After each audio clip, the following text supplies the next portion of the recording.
Hello children, how are you all? I hope you are all safe at home. So welcome to the today's maths class.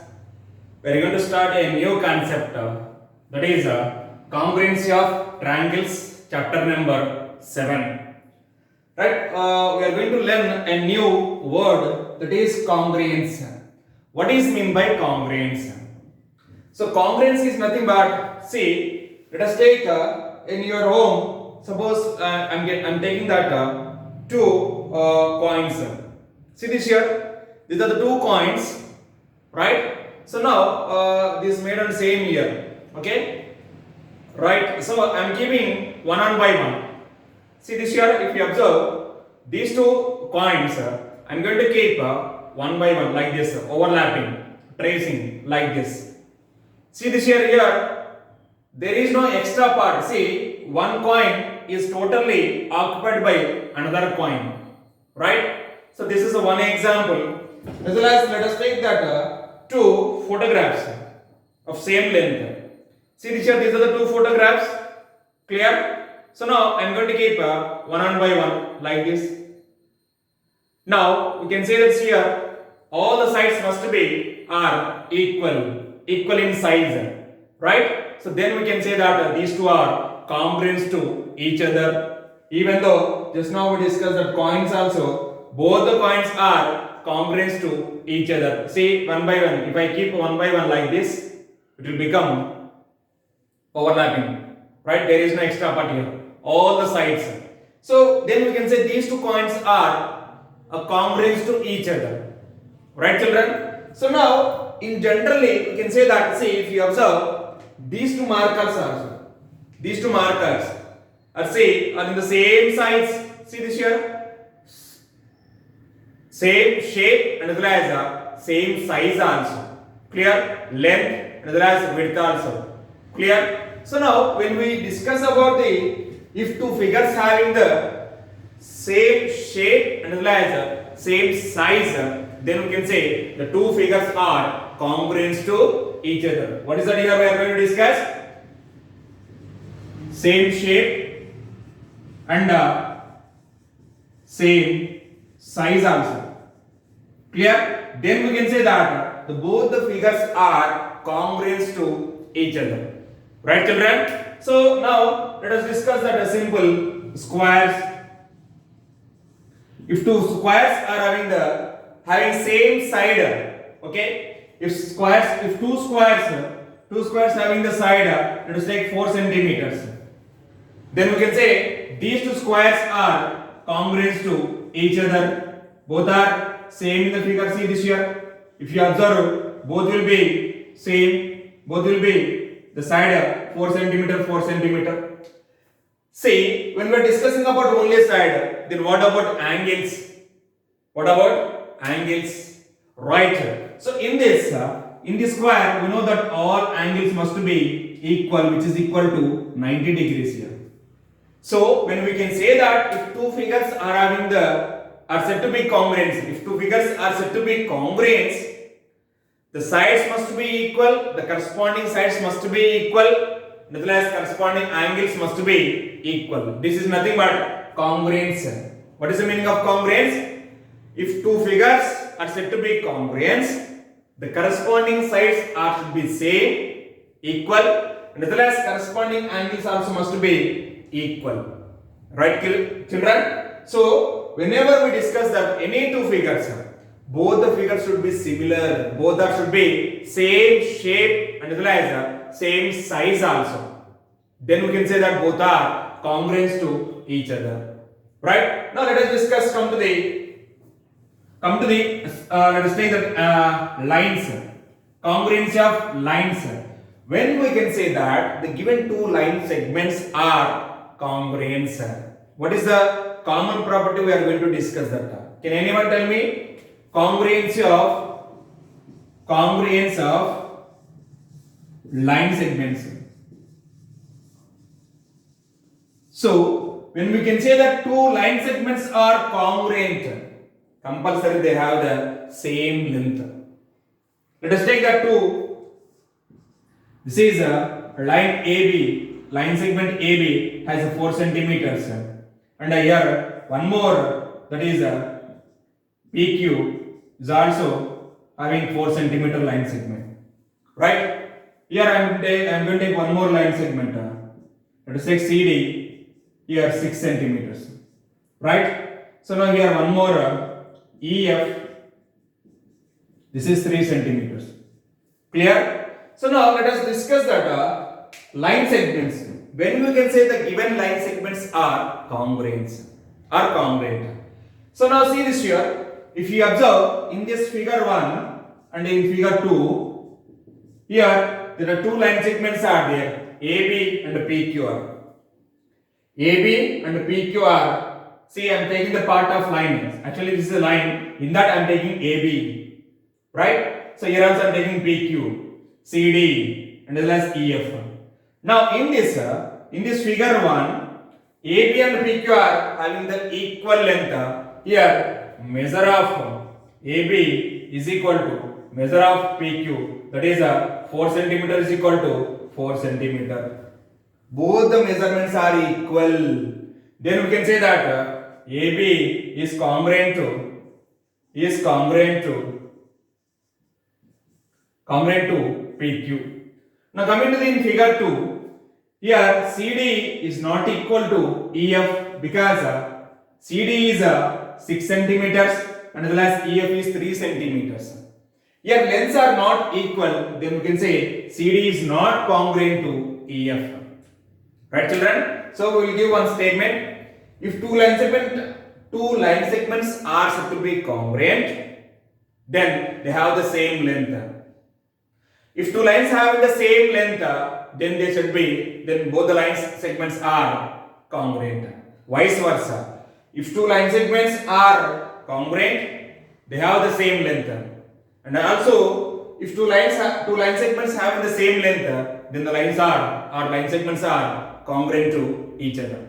Right, children? Now, coming to the angles. When we can say the corresponding angles are congruent. Right? Now, coming to the congruency of angles here. Now, line or line segment, we can take that if this the length is equal, then we can say both are congruent to each other. Right, children? Right. Next one is angles. Congruence of angles. Now look at here. Suppose A, B, C. Angle B is 40 degrees I am taking here. One more figure I am going to take.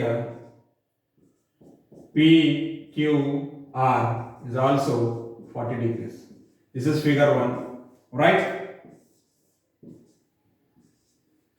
This is XYZ is 30 degrees and DEF is 50 degrees. Figure 1 and figure 2. If you observe those two figures, now tell me which figures are congruent here, which figures are congruent to each other. Obviously, figure 1 is congruent to each other because here angle ABC is equal to 40 degrees, angle PQR is also 40 degrees. Then these two figures are congruent to each other. That is, angle B is equal to angle Q, which is equal to 40 degrees. If you have any doubts, see this here. If you just but take it scissor and just trace out this. Okay, trace out and this also have to trace out. Clear? After that, you have to take these two figures and keep one by one like this. Keep one by one. Both should be coincide to each other, like our hands. Best example for our hands only. See this here. If you have two hands, see this here. If these two hands I am going to keep one by one, both should be coincide to each other. There is no extra part here, right? So in the same way here also, this part and this part I am going to this figure and this figure I am going to keep one by one coincide to each other. Then these two will become congruent to each other. Coming to the here, see this here. If this is 30 degrees, this is 50 degrees. These two will become, suppose if I trace and when I keep one by one, these two will not be equal to, it's not overlapping. Okay, we have some part extra. Is this clear, children? So here we can say that measure of angle B is equal to measure of angle Q, which is equal to 40. Therefore here angle ABC is correspondence to angle PQR. This symbol is nothing but correspondence, right? And here angle XYZ is not correspondence to angle DEF, because the measurement is not equal here. The measure of angle Y is not equal to measure of angle E here. So both are here not equal, then these two are not congruent. Right, children? So here we can conclude one statement. If two angles are said to be congruent, they both are equal in measure. If two angles are equal in measure, then we can say both are congruent to each other. Vice versa. Right, children? There, if two line segments are congruent, they have the same length.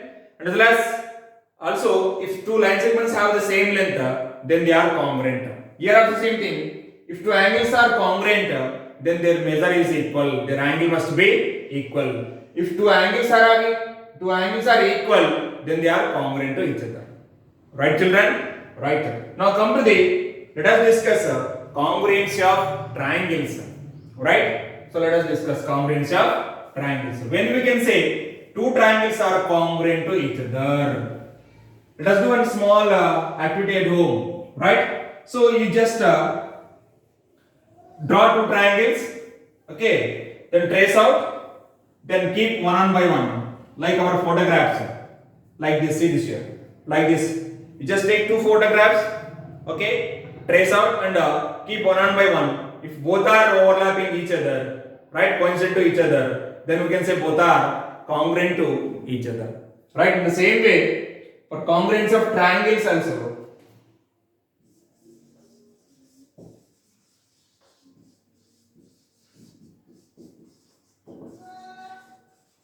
congruency of triangles.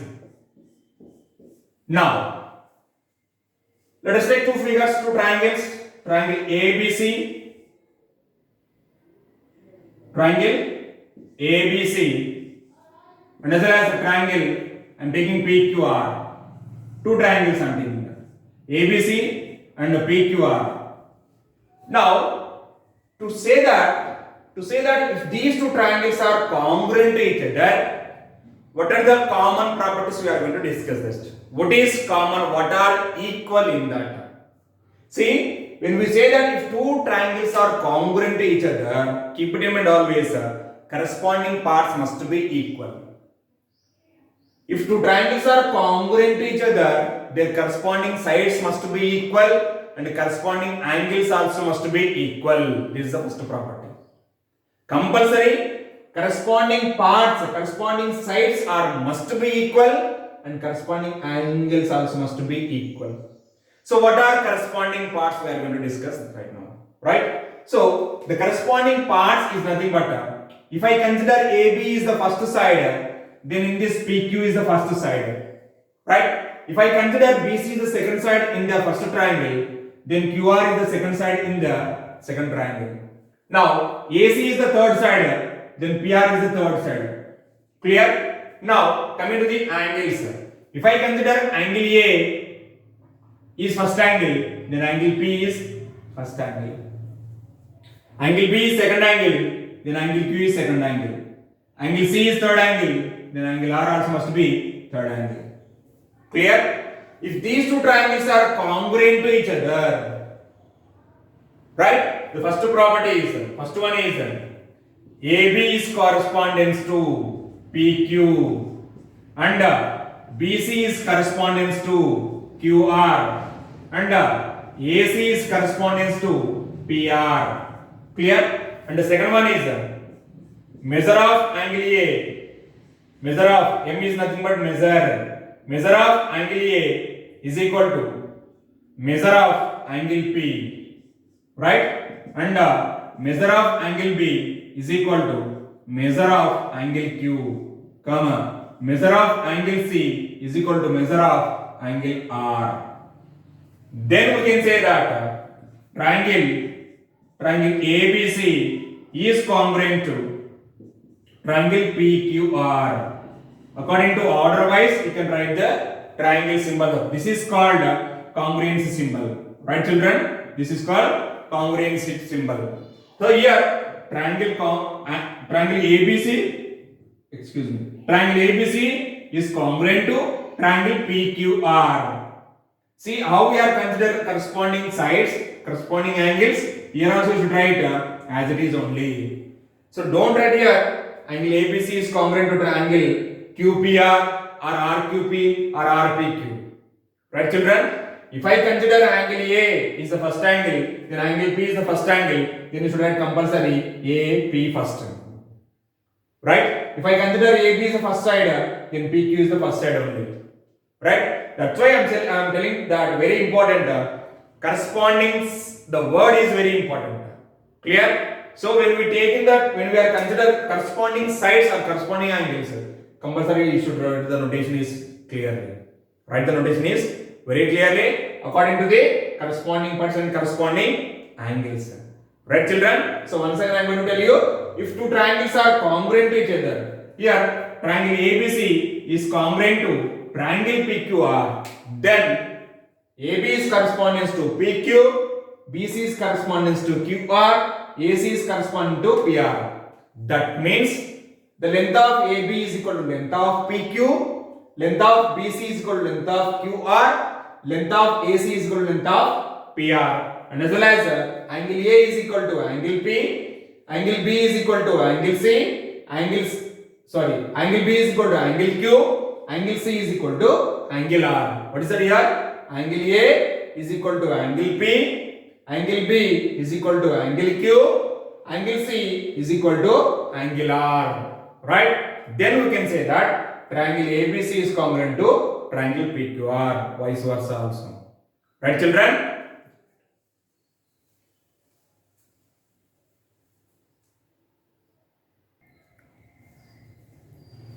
Children, let us discuss how to write corresponding parts of two triangles. Okay? Suppose let us take a simple example. Write all the corresponding parts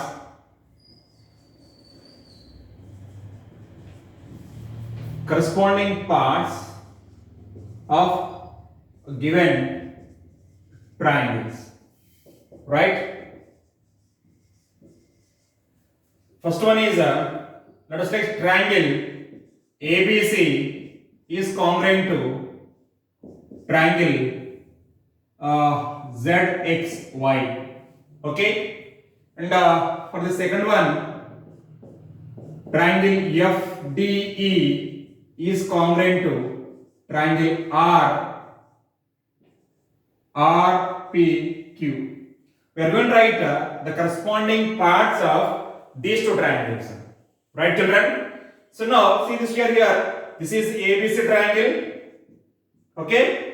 Like this is a ZXY triangle.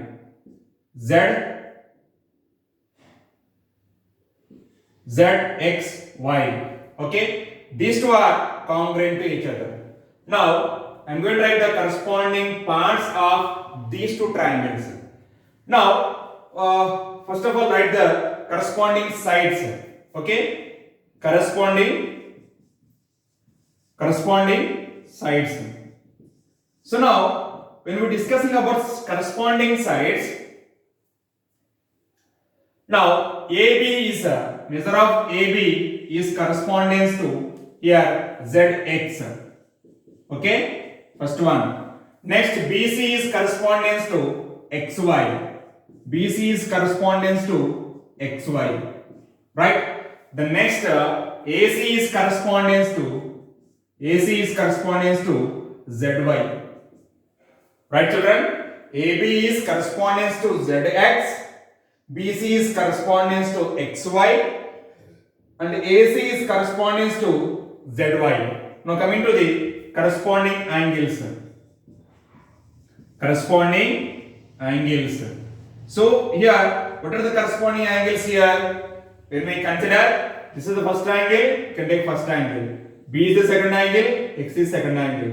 C is the third angle, Y is the third angle. Right, children? So that we are going to consider. You have to take corresponding parts only. So corresponding angles is nothing but measure of angle A is equal to measure of angle Z, means correspondence, right? Is equal to or correspondence. You can take it. Now next one is measure of angle B is correspondence to measure of angle X. The next one is measure of angle C is correspondence to measure of angle Y. Right, children? So these are the corresponding parts. Then only you can say that triangle ABC is congruent to triangle ZXY.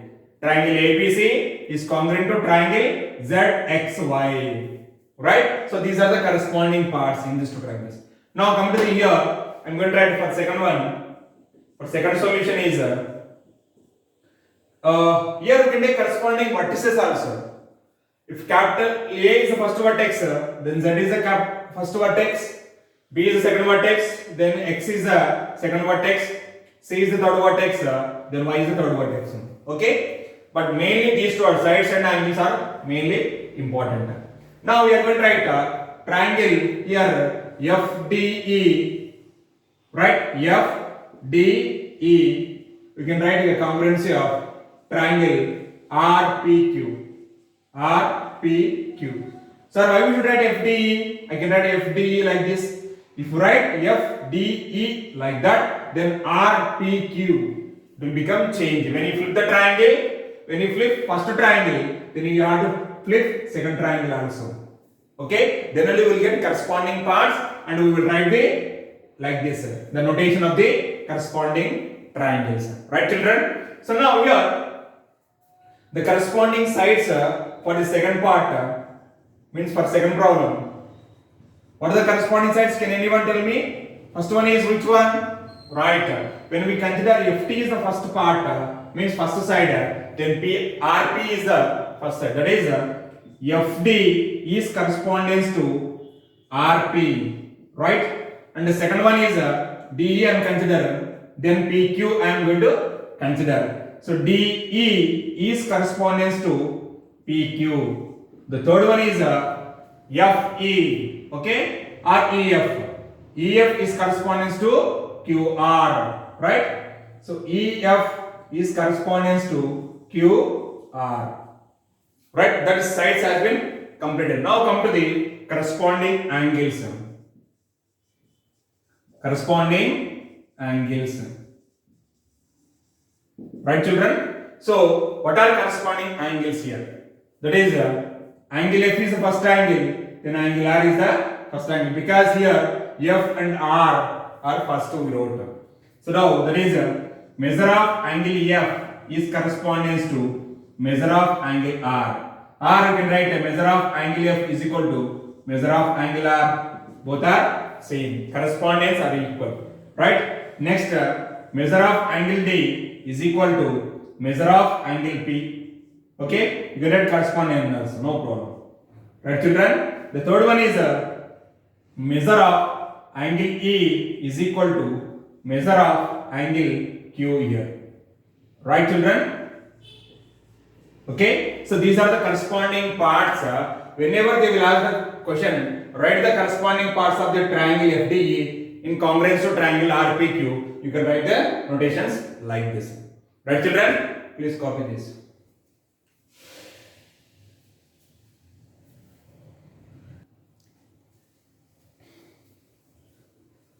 Right, children? I think I hope you understood that what is the correspondence of triangles.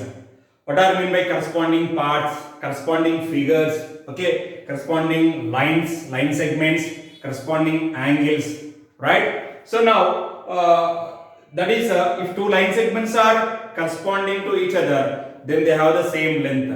If two line segments have the same length, then the line segments are corresponding to each other. In same way, we can say that if two angles are corresponding to each other, their measure is equal. That is, angle must be equal. If two angles are equal, then they are in congruent. Congruent, right? Corresponding. That is, if two line segments are congruent, then they have compulsory same in the length. Right, children? If lengths are equal, then the line segments are congruent. If line segments are congruent, then the length must be equal. If two angles are congruent, then there must be equal in measure. Means angles must be equal. If angles are equal, if two angles are equal, then they are congruent.